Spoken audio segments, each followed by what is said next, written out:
The day I reconsidered my option was about 2 weeks before I left the country.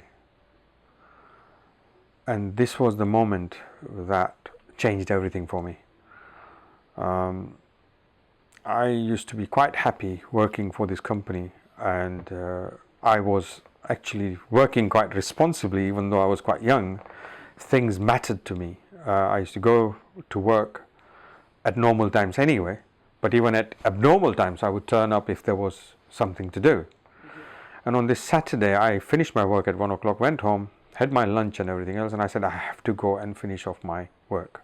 There is some things that are outstanding, and just in case I can't go in early on Monday morning because of I might have to go to one of the branches of the company somewhere on the farm or whatever, and if I can't go into the office, then these things will not have been done. They have to be done before Monday.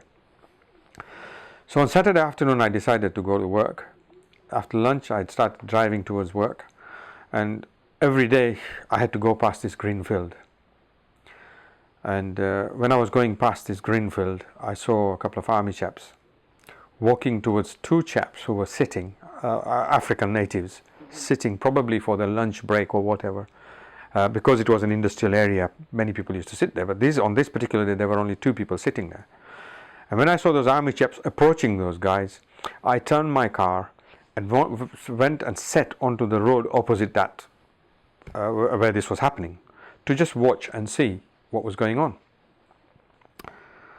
I could clearly see that those army chaps were drunk, because they could not even walk straight, and they had some heavy weaponry with them. They had some guns, which all automatic weapon type things, very scary. And those two guys straight away started begging for their life. I could not hear them, but I could see that they were on their knees, folding their hands and begging basically. And the army chaps carried on, probably probing something. I don't know what they were probing, obviously, because I couldn't hear. But one of the guys made a mistake of getting up. And when he got up, I think he was getting up to try and negotiate with those army boys, but as soon as he got up, he got shot. And this happened right in front of me. I saw him drop on the ground, and I said, "Oh God, am I in the right place? Should I be here?" And I was so scared that I can't even drive anymore. So I said, "I can't even move from here for a bit, so I'll just have to carry on watching what's going on."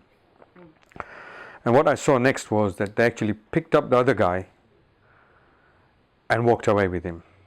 What I found out a day later from some contacts was that that guy was actually taken to the army barracks and killed there.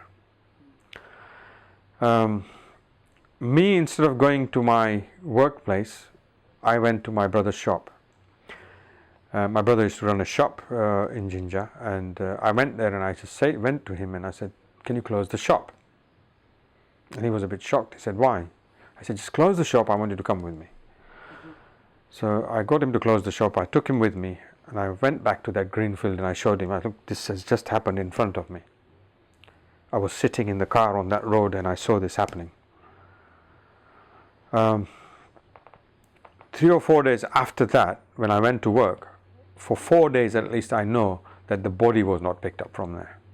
The guy's body was still lying there.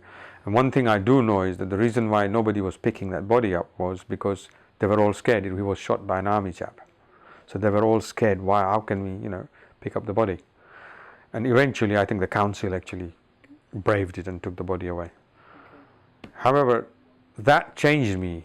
My loyalty, I think, in those last fortnight changed completely to my workplace.